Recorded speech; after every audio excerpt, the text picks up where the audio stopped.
Qué gusto saludarlos.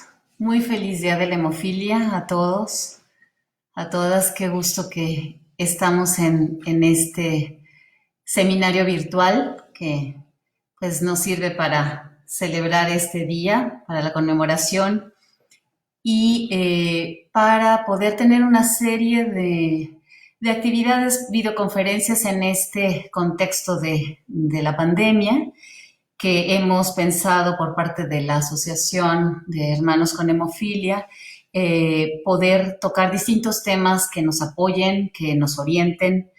Y en este caso, bueno, pues por eso comenzamos precisamente con el tema del coronavirus. Sean todos bienvenidos, aunque no tengo directamente el contacto, pero pues aquí por este medio podré transmitirles la información y les agradeceremos que todas sus preguntas, sus comentarios, las vayan poniendo aquí en la conversación del video y al finalizar, pues leeré esas preguntas para ir respondiendo.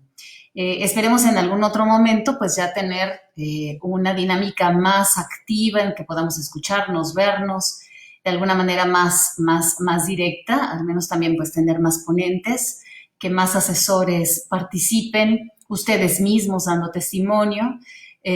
Así que bueno, pues esto tómelo como un inicio para probar esta modalidad de comunicación e intercambio. Muy bien, pues vamos a dar inicio con la plática. Así que van ustedes a ver allí la presentación.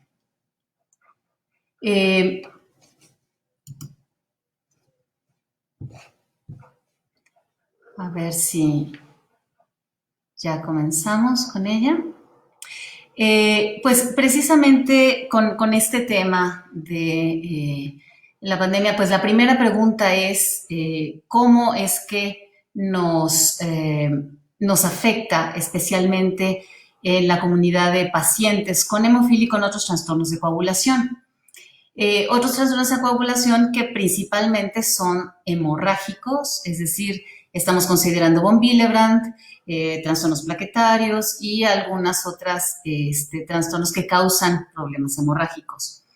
Si bien pues vamos a centrar toda esta cuestión ahora en la hemofilia, sepan que bueno, esto también se aplica en el caso de von Willebrand y otros trastornos que causen los problemas de hemorragia. Muy bien, entonces la plática pues tiene como contenido pues esta información general sobre el COVID-19, que ya muchos de ustedes están pues a día al tanto, algunas cuestiones de México y el mundo, cómo es que hay trastornos hematológicos a consecuencia de la infección por este virus SARS-CoV-2, y pues en el caso de padecer el coronavirus, qué pasa especialmente para considerar en personas con hemofilia y otras coagulopatías, qué recomendaciones podemos tener aquí en nuestro país y pues esta sesión de las preguntas y respuestas. Aquí les paso, esta es una micrografía electrónica de barrido para pues ilustrar, estos serían los famosos bichos coronavirus, que es espectacular, como ven aquí en las vellosidades de las células de pulmón y pues realmente la capacidad enorme que tienen de proliferación. Primeramente quiero comentarles una aplicación que me parece magnífica, que es el Gobierno de México, que es de Secretaría de Salud, acerca de la información sobre el coronavirus. Yo sé que muchas veces ya podemos saturarnos, pero realmente este es muy recomendable para tener una información veraz. Ante todo, tenemos que acudir a medios, no se vayan con todo lo que les llega por internet, es tremenda, abrumadora la información. Entonces, acudamos a fuentes certeras, fuentes realmente bien informadas. Y en este caso, esta página que es www.coronavirus.gov.mx tiene una aplicación que incluso pueden descargar en los celulares y viene muy completa.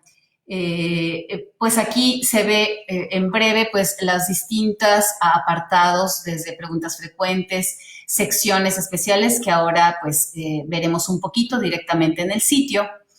Y pues lo principal, vamos a colocarnos cuál es la situación que tenemos. Actualmente vivimos, como todos ustedes saben, la fase 2 de la infección, es decir, cuando ya la fase inicial, cuando pues eran esos casos importados, los que nos llegaron de fuera del país. Sin embargo, ya en la fase 2 ya hay personas de la comunidad que pueden, que tienen la infección y que lo pueden transmitir, y por eso es muy importante las medidas que están tomando.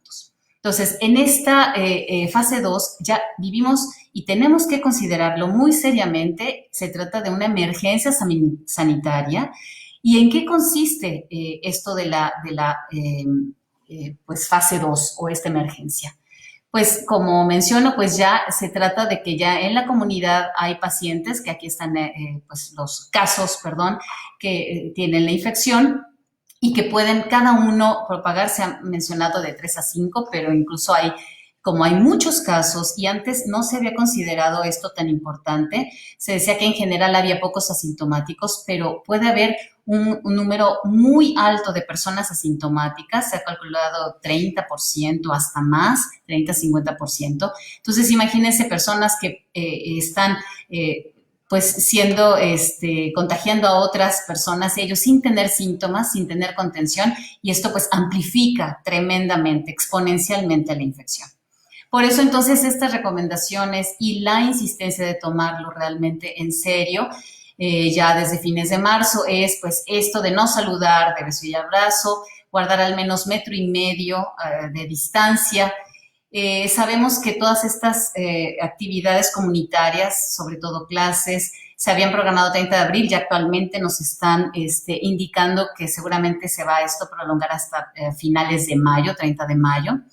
Y aquí muy especialmente, todos los adultos mayores, que son la población más vulnerable, tienen como medida, indicación estricta, quedarse en casa.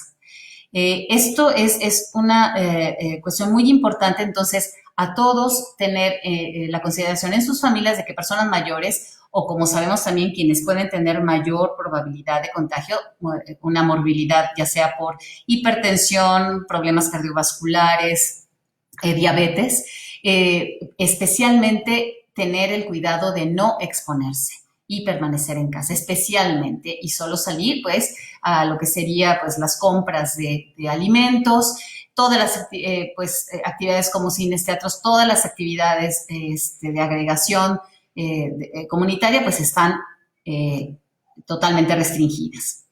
Y ahora sí, para ver un poquito más del sitio en breve, vamos a llevarlos por allí, por favor, para abrir esta página, en que les mostraré un poco más. No sé si entonces aquí yo lo... A ver, espero a que aparezca la página, nada más para llevarlos brevemente por el sitio. Realmente muy recomendable. Este sitio, a su vez, me llevó a otra página de expansión política que también les mostraré, donde también está toda una información actual, al día, y pues también recomendaciones que valen mucho la pena considerar. A ver, no sé si todavía...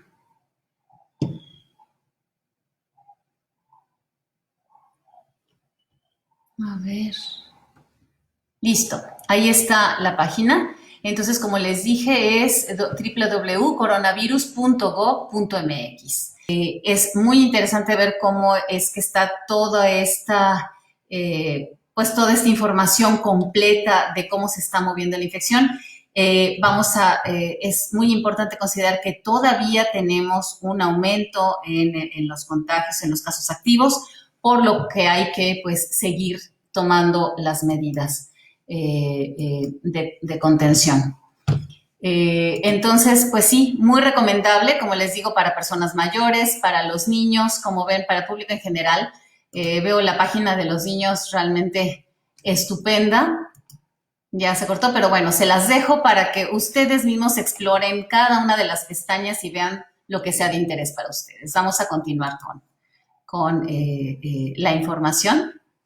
También otra página pues derivada que podemos entrar a partir de esta de página de expansión política, que también ahora les doy la liga. Pues nuevamente aquí algo muy importante que a mí realmente me preocupó es ver cómo día a día aumentan todavía los casos. Esto, por ejemplo, habla de los casos, veamos en números mayores, los casos en estos son los casos activos y los casos de fallecimientos. Aquí vemos que entonces tenemos en México pues este número de casos confirmados como 5,400, esto fue el 14 de abril, el martes pasado, y 406 muertes. Como vemos, hay que tener la calma de que pues realmente de todos los casos activos son desgraciadamente pues algunos, pero un porcentaje mínimo que pues desgraciadamente sí puede complicarse hasta la muerte. Pero en la gran mayoría de los casos esto pues la gente se va a recuperar de esto. Como si ustedes ven aquí, 5,400 los activos, pero ya lo que fue el día miércoles 15 y ayer 16, miren cómo aumenta la cifra a 5,800, hoy estamos hablando casi de 6,300, también el aumento en los fallecimientos, y nosotros tenemos una tasa de mortalidad alrededor del 7 u 8%.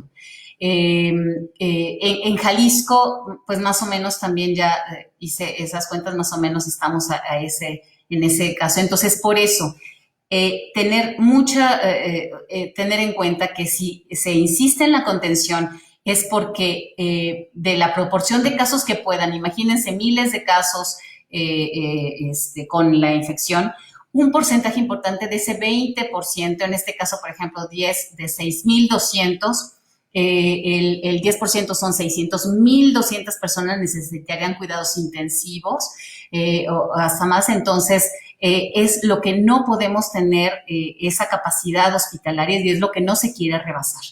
Este es el sitio de expansión que también se los recomiendo para mucha información que está publicándose, estar al día y con las recomendaciones.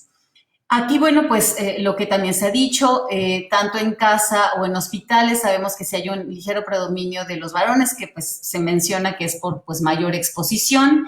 Las principales ciudades, hasta eso, nuestro estado de Jalisco, pues no es el de los más casos a pesar de la gran cantidad y parece que aquí sí realmente sí ha habido muy buena respuesta para el quedarse en casa. En cuanto a las pruebas de diagnóstico, aquí les muestro los sitios en donde pueden realizarse. Las instituciones públicas están ofreciendo las pruebas siempre y cuando pues ya haya la revisión. En este caso no se está haciendo en población abierta, que sería lo ideal porque pues también se tendrían a los casos sospechosos. No se acreditó una prueba rápida porque pues tiene gran tasa de error, de falsos positivos o negativos, y esto ya se requeriría ya de que se generen anticuerpos, que es una fase pues más avanzada del padecimiento.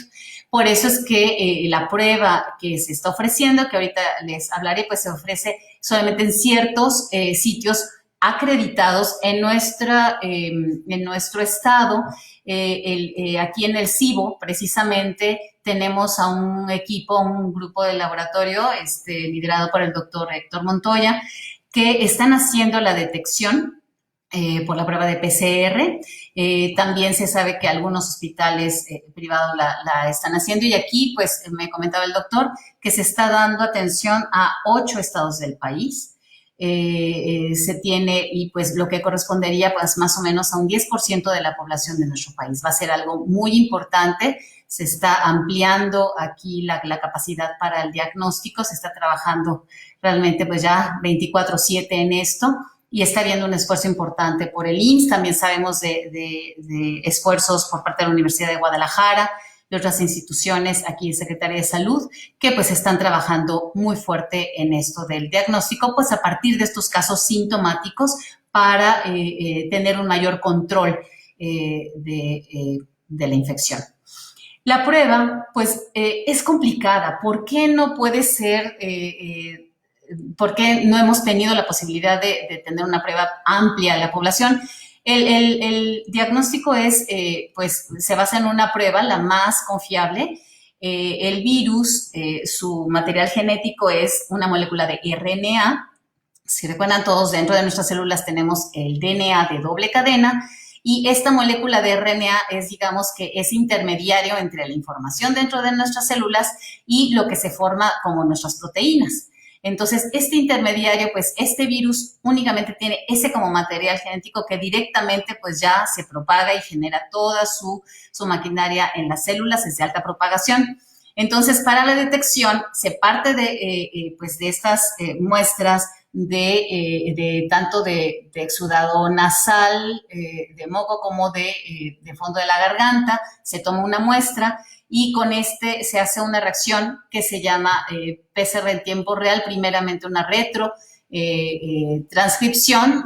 A partir del RNA se forma un DNA de doble cadena, para que a partir de ahí sí se amplifiquen millones de veces esas moléculas para tener una señal confiable. Se utiliza alguna molécula fluorescente para esta señal, y entonces sí es muy confiable tener una señal positiva o negativa de la presencia del virus.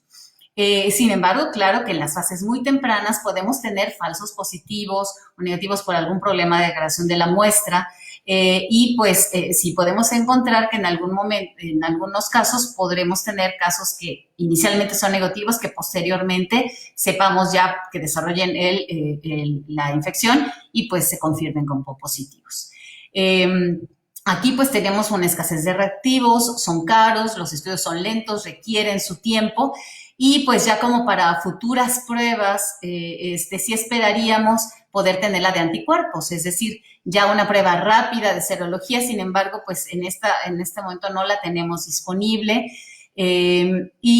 pues por eso también es una complejidad que sobre la marcha se está pues realmente desarrollando todo esto también de la posible, el mejor tratamiento para pues controlarlo. Por otra parte, pues algo muy importante es que esta infección del COVID-19 nos trae problemas importantes, trastornos hematológicos por este virus. Yo agradezco aquí esta información que me pasó la doctora Amparo Esparza, mi querida doctora Amparo, sobre de la página de la Sociedad Española de Hemostasia y Trombosis, de trombosis y hemostasia, perdón, sobre esas alteraciones, y fundamentalmente tenemos de hematológicas. Como podemos ver, pues hay un aumento de leucos, de neutrófilos, bajan los linfocitos, pues una serie de enzimas hepáticas también se elevan, transaminasas, bilirrubina, creatinina, dímero D. El dímero D es una molécula de la agregación de fibrina del coágulo, que indica pues algún trombo en proceso, y esto es porque con la respuesta inflamatoria y el daño en los distintos tejidos, pues aumenta también la coagulación como una consecuencia también de la respuesta inflamatoria. Tenemos prolongación de protrombina, un aumento en esta molécula se llama procalcitonina, que es de alguna manera como una molécula que indica daños en los tejidos, infección, sepsis, aumento de proteína C reactiva, que también es un reactante inflamatorio y de infección. Y por otra parte, tenemos también, así como se afecta toda esta serie de moléculas hematológicas, pues también tenemos alteraciones propiamente en la hemostasia, en la coagulación. La más fuerte complicación es la coagulación intravascular diseminada, que es ya un problema sistémico de coagulación, hipercoagulación a nivel sistémico, y esto pues ya son en fases en que realmente se llegan a complicar, y pues son pues de un pronóstico, muy mal pronóstico, que puede complicarse hasta llegar a ser mortal. la infección. Las plaquetas disminuyen, el tiempo de protrombina aumenta, el fibrinógeno aumenta, el dímero D, como les digo, que es como un indicador de coagulación, de trombos también. Y entonces por eso es que es muy importante considerar que personas con algún problema de coagulación, pues todavía pueden tener complicaciones adicionales además de esta patología. Sin embargo, bueno, pues también ahora, ¿cómo es que entonces específicamente para personas con hemofilia, otras coagulopatías, puede esto, tiene repercusión? Hubo un webinar por la Federación Mundial de Hemofilia muy bueno sobre esto, que seguramente si ustedes entran al sitio de la página todavía estará activo. Podrán entrar y escuchar todo la conferencia de distintos expositores. Yo retomé algo de información, pero pues aquí resumiendo en todo lo que ya los expertos por parte de la Federación Mundial concluyen, aquí les resumo los puntos más importantes. Sabemos en cuanto al riesgo de COVID para personas con hemofilia y otras coagulopatías, no hay una mayor susceptibilidad, eso ya se ha repetido en los últimos foros, no hay mayor susceptibilidad para la infección de pacientes inmunocompetentes, aquí es importante, que no tengan ningún problema de inmunocompetencia, que no estén inmunodeprimidos.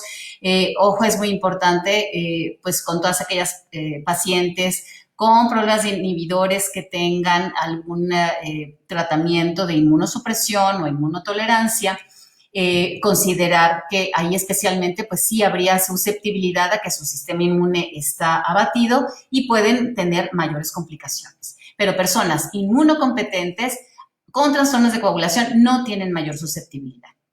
Recordemos que entonces el virus se transmite a partir de esas gotitas suspendidas en el aire, de esas gotas de saliva que pueden ser expulsadas a más de 1 metro de las personas que tienen infección y pues al entrar al tracto respiratorio pues ya provocan esta infección.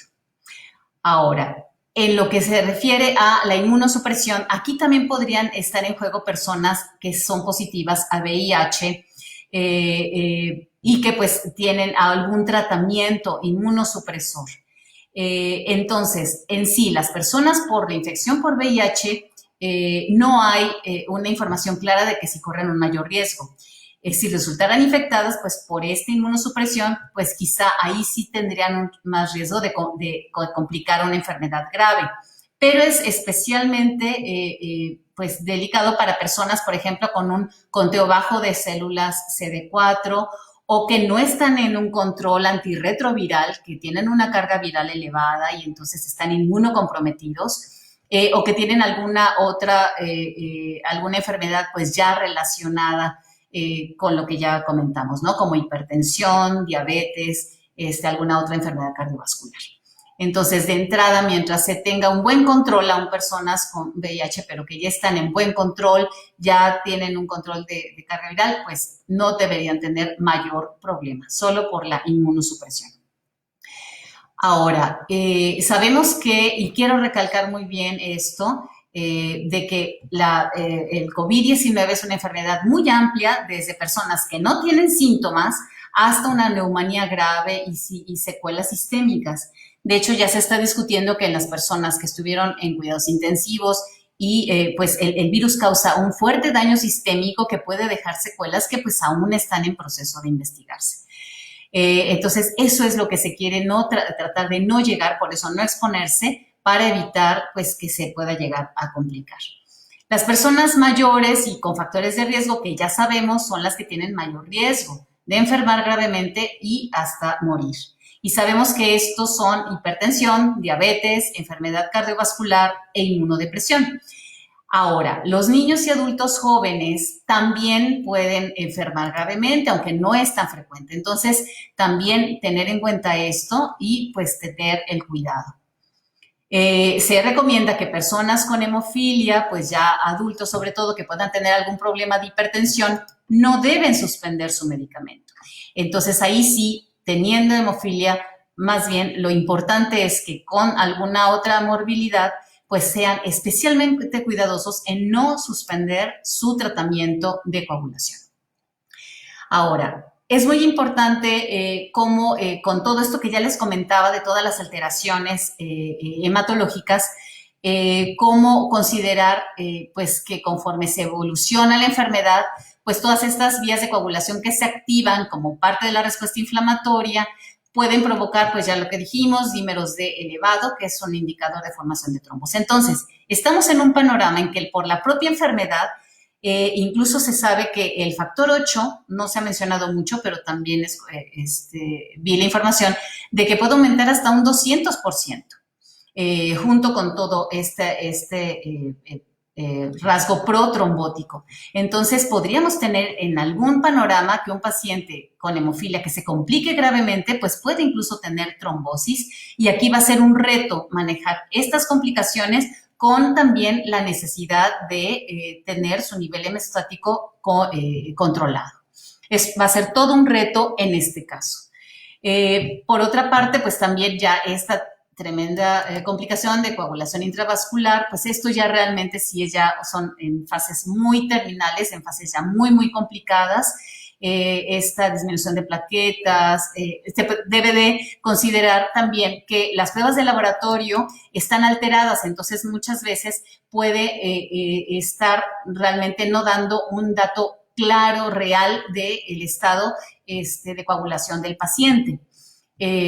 Baja el fibrinógeno, pues por lo cual también aquí puede haber ciertos trastornos hemorrágicos. Entonces, se recomienda una estrecha vigilancia, o sea, si un paciente con algún problema de coagulación, hemofilia, von Willebrand o algunos otros hemorrágicos, tendrá que tener un especial cuidado. Entonces, por lo tanto, los pacientes que se lleguen a infectar, pues tendrán que tener una atención privilegiada por parte de la atención hospitalaria para controlar adecuadamente el progreso de la enfermedad, que esperamos, por supuesto, que si no pasa a tener complicaciones mayores, podrán seguir en casa. Cuando los síntomas sean leves, como cualquier otra persona con su tratamiento de coagulación de reemplazo, se podrán mantener sin problema. Entonces, por lo tanto, como les comentaba, si se presenta un evento de trombótico, será muy importante un informe detallado, pues de todas las pruebas de diagnóstica, imágenes, terapia de reemplazo, para documentarlo. Ahorita estamos aprendiendo sobre el padecimiento, entonces será muy importante y esperemos que no, que ningún paciente se complique así. Hasta ahora no hay datos de pacientes complicados a este grado, que yo sepa, por lo que he revisado. Así que, pues la mayor recomendación es cuidarse. Y en cuanto a las personas por profilaxis o aquellos que ya estén en una terapia sin factor de reemplazo, como el Imicizumab, pues la recomendación es que se continúe la profilaxis con la terapia de reemplazo y se debe de hospitalizar por la infección grave, pues será necesario considerar mayores concentraciones que las mínimas, como tratándose de un traumatismo mayor. Estoy viendo que no se ven muy bien las diapositivas. Lo lamento mucho. Ahorita estaba viendo por allí que no se ven, no sé si así se pueden ver, creo que así no se pierden, pero ahí sí yo ya no puedo ver, quizá puedo subir un poquito más. A ver, díganme si así ya se ve mejor. Ya le subo un poco, porque si pongo pantalla más grande, díganme si así está bien. De cualquier manera, con mucho gusto voy a dejar la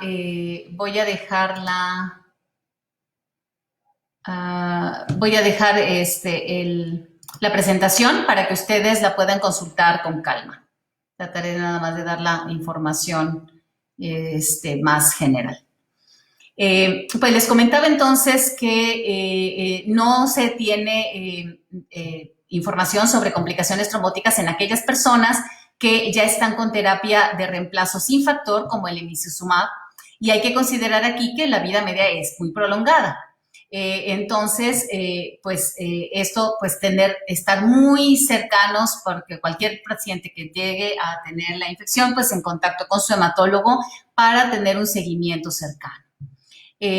También se podrían considerar incluso algunos anticoagulantes y hay que tener aquí especial cuidado que aquellos pacientes con el inicizumab por inhibidores y que además estén teniendo alguna combinación con el complejo proteomínico activado o FEIBA, pues tener mucha cuidado, pues porque aquí puede haber de por sí por esta combinación tener algún riesgo eventual de trombosis, sobre todo en el caso de complicarse la infección. Por otra parte, entonces, como conclusiones sobre la consideración en pacientes con trastornos de coagulación, considerar que todas las personas que tengan la infección deben ser elegibles para todas las terapias disponibles, o sea, deben tener una atención prioritaria si es que tienen la complicación de la enfermedad, e incluso sí se puede usar alguna administración, o sea, el tratamiento pues más invasivo, digamos, hemofiltración, respiradores, etcétera, ventiladores, lo que se requiera. No se debe restringir y simplemente, pues sí, estar con el cuidado de su tratamiento de reemplazo del factor. Aquí, pues, una información que dio la doctora Flora Peibandi de Milán, de Italia, es aquí, miren, cómo podemos ver cómo se comporta la enfermedad, como decíamos. Hay toda una gama, hay desde personas que no desarrollarán síntomas. Estos son un 30% de todos los casos que no van a tener síntomas, pero pueden ser contagiosos en un periodo hasta de 15 días. Activamente. Y pues todo el proceso de infección hasta desarrollar los anticuerpos y ya no tener la capacidad de infección puede durar hasta 25 días. Por eso es muy importante esa contención y ser muy estrictos con ese aislamiento y contención en casa. El grupo más importante, un 55%, pues sí va a tener algo de tanto, no síntomas como algunos síntomas leves o moderados, y también entonces aquí, pero siempre hay una ventana en el que en la fase inicial no tienen síntomas. Y pues ya hablamos de este grupo del 15 a 20% que desafortunadamente sí van a tener síntomas graves, que se van a tener que acudir al hospital y que es por esto que este grupo del 15-20% de todos los casos es con lo que lo que se tiene contabilizado, lo que se tiene estimado de la capacidad hospitalaria en nuestro país y para poder hacer frente a toda la necesidad, la importancia de evitar esa exposición para poder resolver estos casos y poder atenderlos. Desgraciadamente, pues un 5%, de 5 a 7 que hemos visto que pueden ser casos mortales, pues sí, requerirán ya los tratamientos intensivos y desgraciadamente pues se complicarán hasta pues ser casos fatales. Entonces hay que entender todo el espectro, hay que entender entonces el panorama que estamos con un grupo alto de personas que podemos no tener síntomas y pues aún tener esa posibilidad de contagiar. Y por lo mismo, solo brevemente se menciona, pues dado que vemos distintas fases en la inflamación, ustedes han oído mucho de distintas posibilidades de que se está proponiendo tratamientos, desde la hidroxicloroquina, cuestiones para reducir la inmunosupresión, para contender mejor los antivirales, pero que en fases más avanzadas ya no funcionan. ¿Por qué? Porque en las fases avanzadas inflamatorias, pues ya más bien deben de utilizarse antiinflamatorios, esteroides, etcétera. Entonces, es una enfermedad compleja y sobre la marcha, lo que comentaban, pues es como pues ya tener que estar volando, pero sin saber, ya estar subidos en el avión y sobre la marcha estando subidos a tener que aprender a volar. Es algo complicado y por eso necesitamos, pues aquí este es el gran reto que en esto se está aprendiendo, se está trabajando cuál es el pronóstico y el mejor manejo y por lo tanto, pues muy importante nuestro quedado en casa. Aquí, pues sobre también lo que el doctor Glenn Pierce comentaba sobre estas medidas, pues otra vez las comorbilidades son los que nos pueden dar problema. Entonces, evitar exposición. Muchos pacientes van a ser asintomáticos, entonces pues recomienda estas mascarillas, ya sabemos, en el 95 en general son para el personal médico, pero sí usar cubrebocas cuando uno tenga que salir, pero de preferencia quedarse en casa. Aquí muy importante la recomendación para pacientes es que se minimicen las visitas al hospital. Y eso es lo que también queremos hacer mucho hincapié a la comunidad con hemofilia, que se está trabajando ya, se ha hablado con las autoridades para que se vuelva, en el caso del IMSS, para poder volver a tener el tratamiento en casa. Ya han estado hablando de los distintos hospitales, las trabajadoras sociales para volver a implementar, sin embargo, pues esto lleva tiempo, pero es con la finalidad de evitar la exposición de los pacientes en los hospitales, porque el solamente ir a hacer filas y esperar ya tenemos una reconversión muy fuerte aquí en los hospitales, aquí al menos en el centro médico y en muchos hospitales de segundo nivel del Seguro Social. Aquí en centro médico ya está la reconversión para los pacientes con COVID y pues esto también hace que haya mayor riesgo a los pacientes de venir al hospital. Entonces, ya saben que pues en caso de síntomas, que ya tengan fiebre, como una enfermedad respiratoria, como tipo influenza, pues es paracetamol, muchos líquidos y reposo únicamente. Aquí se dan los síntomas que pues les dejaré. Y pues el lavado frecuente de manos, el toser con el escudo, sabemos para no lanzar pues con la tos estas gotas de saliva.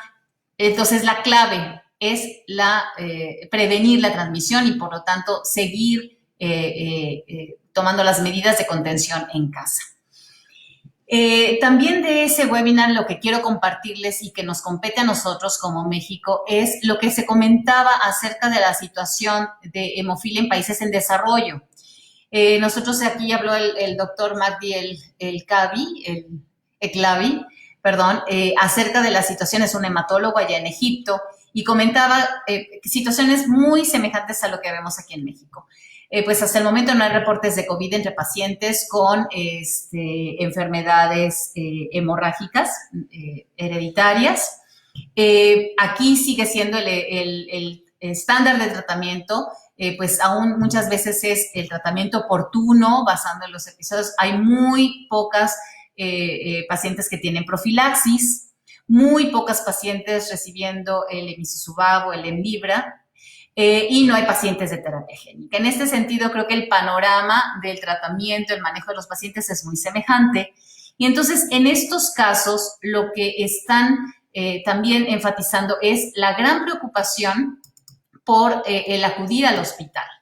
De ir al hospital, pues con este riesgo. Entonces, se está pidiendo a las autoridades también el que se queden en casas y que se pues dé el mayor acceso para el recibir el tratamiento en casa y continuar con la profilaxis y con el tratamiento de entrega en casa.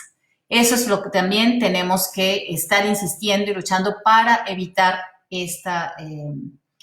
el riesgo para nuestros pacientes.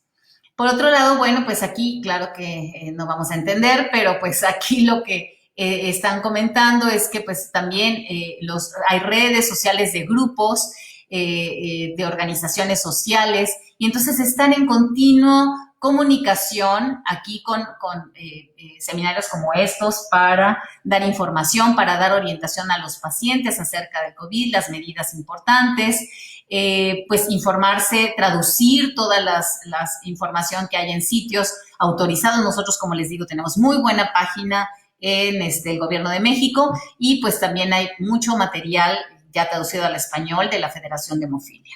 Así que a informarse en fuentes acreditadas. Y por otra parte, pues también el que se tenga contacto con las autoridades y están insistiendo en el que se tenga suficiente tratamiento para los pacientes y el cuidado en casa, que es en lo que estamos insistiendo. Esto pues habla acerca de lo mismo. Y ya yendo pues a algunas preguntas concretas, lo que ya hemos resaltado. Entonces, en concreto, sabemos que acerca de los sangrados, hubo pacientes ahí que hicieron preguntas.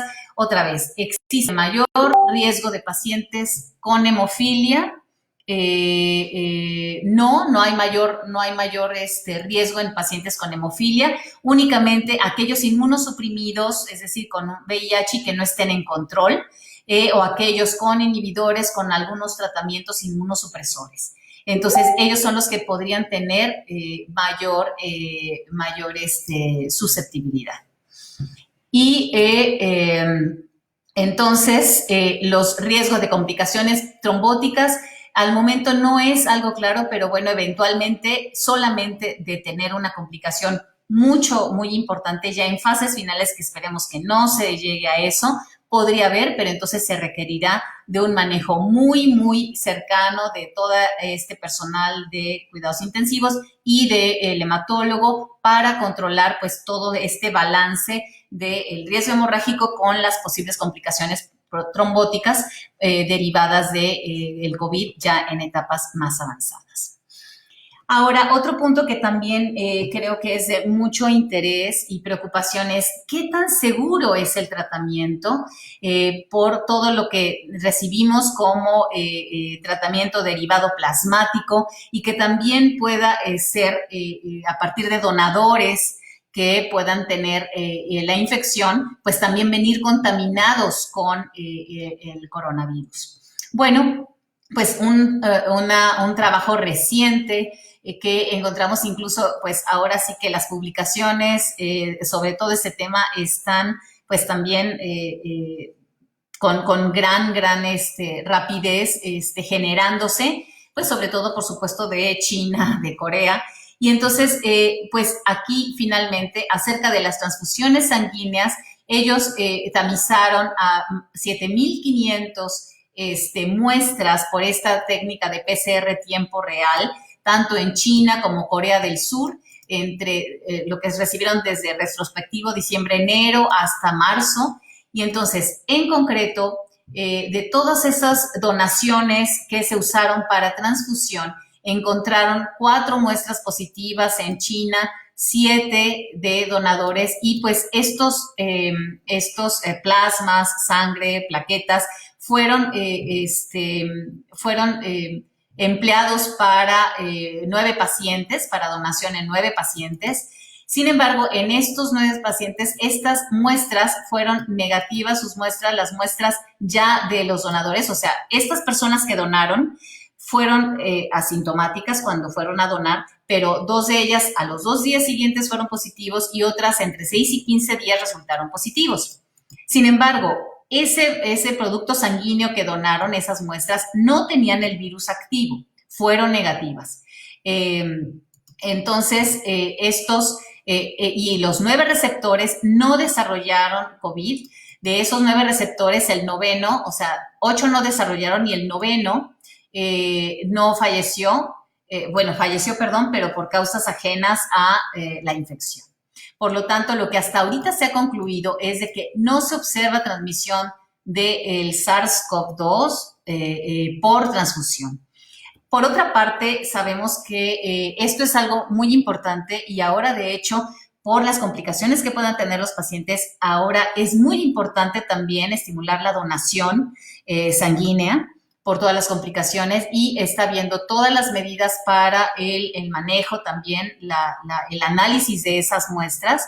Y sin embargo, pues habría este riesgo como lo que aquí se tiene, que prácticamente pues mientras no haya síntomas, mientras se tenga todo ese control que se tiene a la fecha de no tener síntomas activos, pues podemos decir que hay cierto grado de seguridad.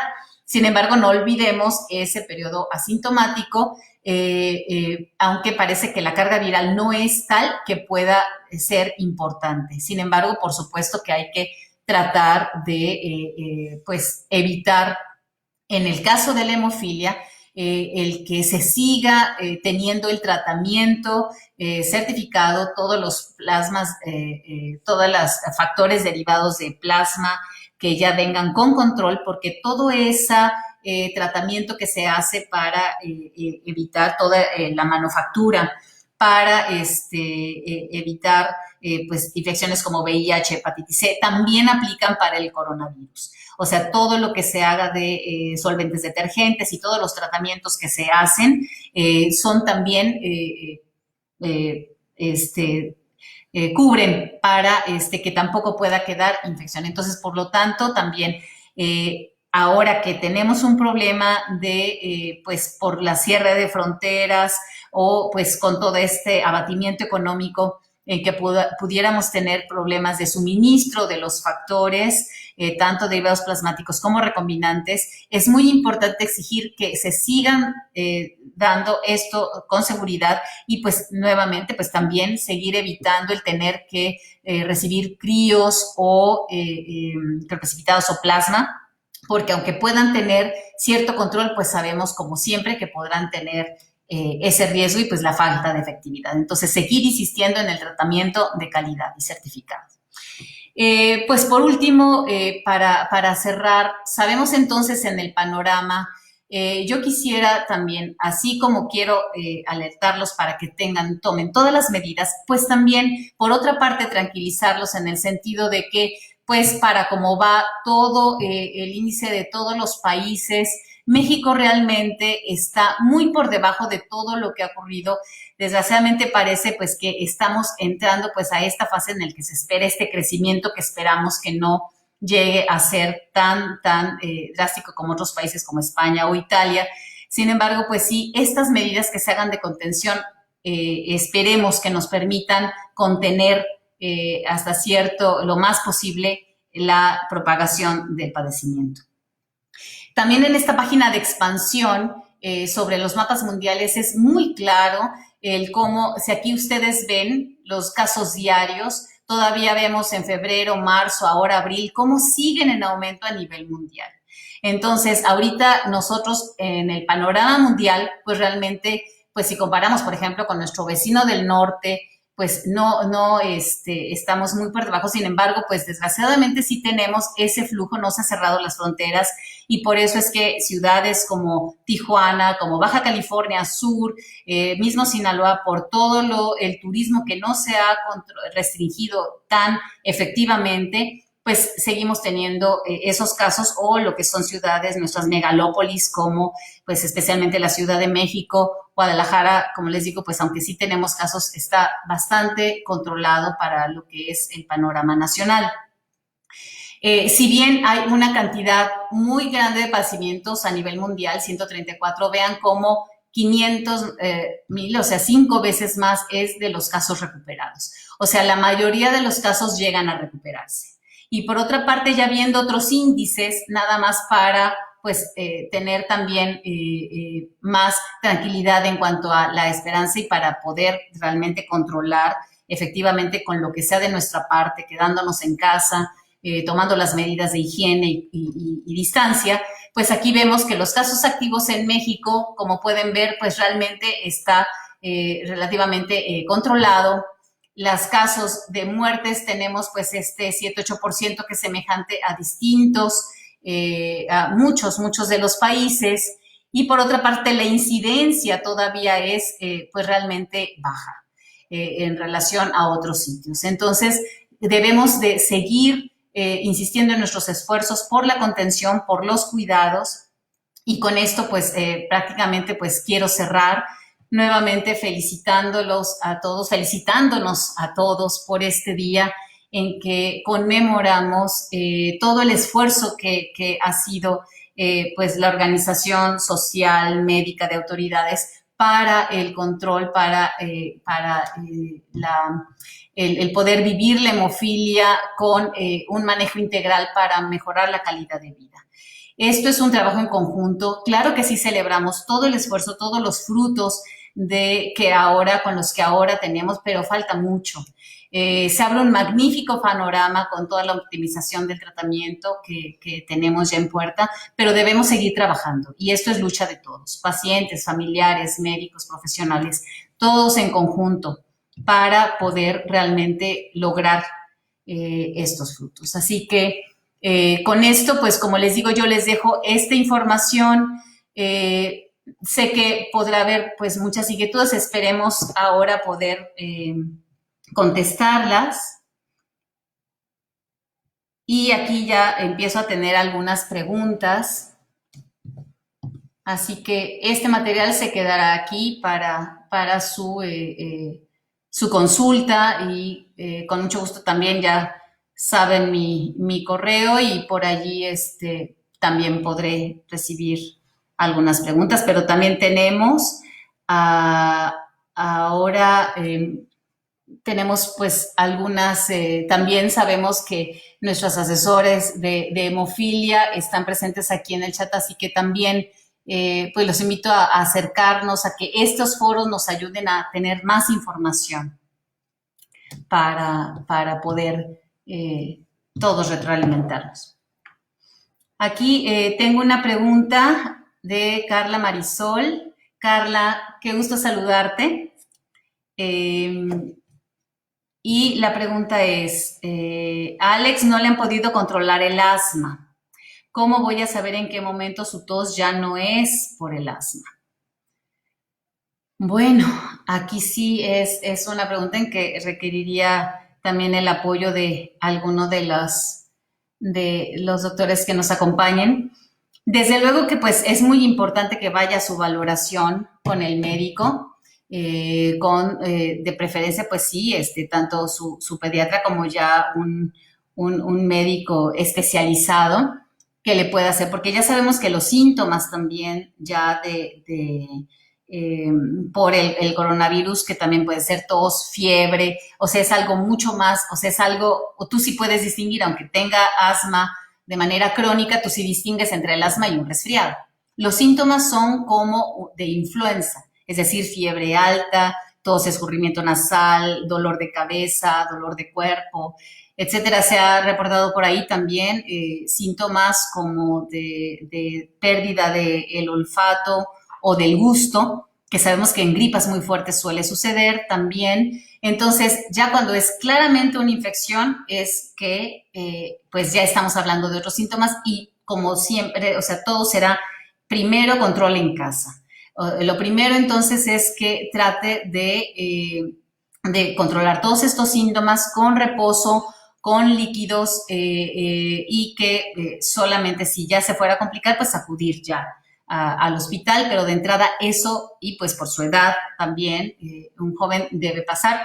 Sin embargo, pues sí, ahora que lo mencionas, es muy importante que pacientes que tienen también otro problema como Alex respiratorio, o sea, un asma crónico, pues también tengan especial cuidado, porque eso también es una condición de salud que puede complicar la infección. Entonces, sí es algo muy importante el que se tomen pues medidas de cuidado especiales y de contención para personas pues como con estas características.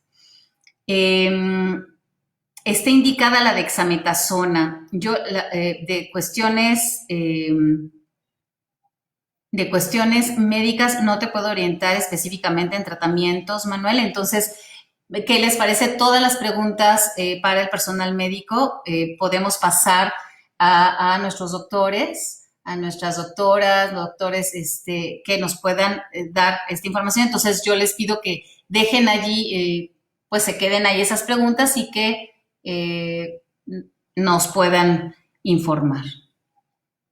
Cecilia Vázquez, niños que no producen factor 1, ¿qué riesgos hay? Aquí pues es por problemas de fibrinógeno.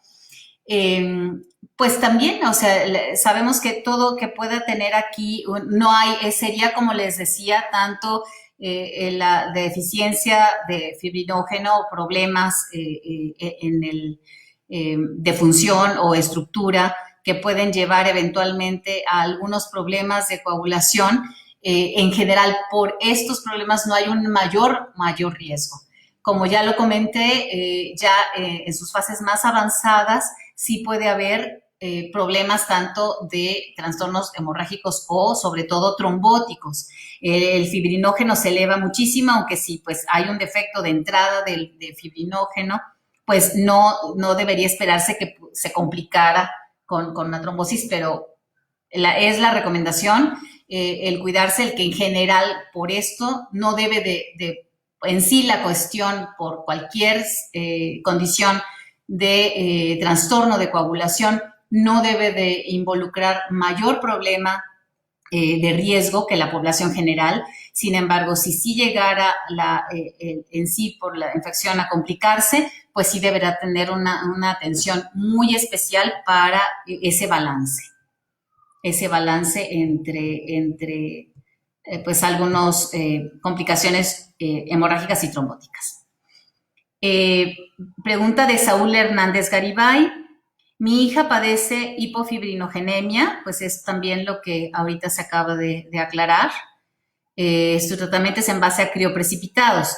¿Qué medidas se tomarán en banco de sangre para evitar que se filtre el virus en los paquetes? Pues sí, lo hemos comentado, ya lo comenté, creo que ya con lo que les comentaba al final, ahora por pues esta también requerimiento importante de donaciones sanguíneas, se van a tener los tamices, como siempre, se va a tener tamiz en las personas, en los donadores, el control de síntomas, como sabemos siempre, en crioprecipitado hay cierto riesgo de enfermedad de ventana de tanto el coronavirus como otros, pero hasta ahorita no hay reportado, como les dije, no hay riesgo de infección del coronavirus por transfusiones y en este caso por productos sanguíneos. De cualquier manera, pues sí, habrá que, pues lo dejamos también abiertos y ver si hay alguna declaratoria particular de bancos de sangre para ver medidas especiales en nuestro país. Esto fue una información que yo les di internacional y pues creo que valdría mucho la pena el canalizar la información a bancos de sangre. Quiero agradecerles su atención. Esperemos que este tipo de ejercicios nos ayuden para poder seguir compartiendo información, para poder dar orientación. Estas preguntas pues trataremos también de sustentar. Todos ustedes saben, yo no tengo una formación médica, entonces acudiremos también a nuestros asesores para terminar de orientarlos en sus preguntas.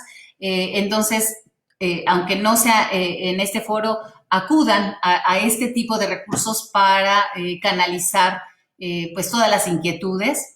Esperemos seguirnos acompañando, estar en comunicación y pues espero muy pronto volver a tener la oportunidad de otro foro como este para algún otro de los que estamos participando como asesores, pues dar otros temas de interés y también ustedes sus testimonios. Así que agradezco mucho su atención. Nuevamente, feliz día de hemofilia y sigamos trabajando en conjunto por lograr los mejores frutos de la mejor calidad de vida. Gracias. Un abrazo para todos.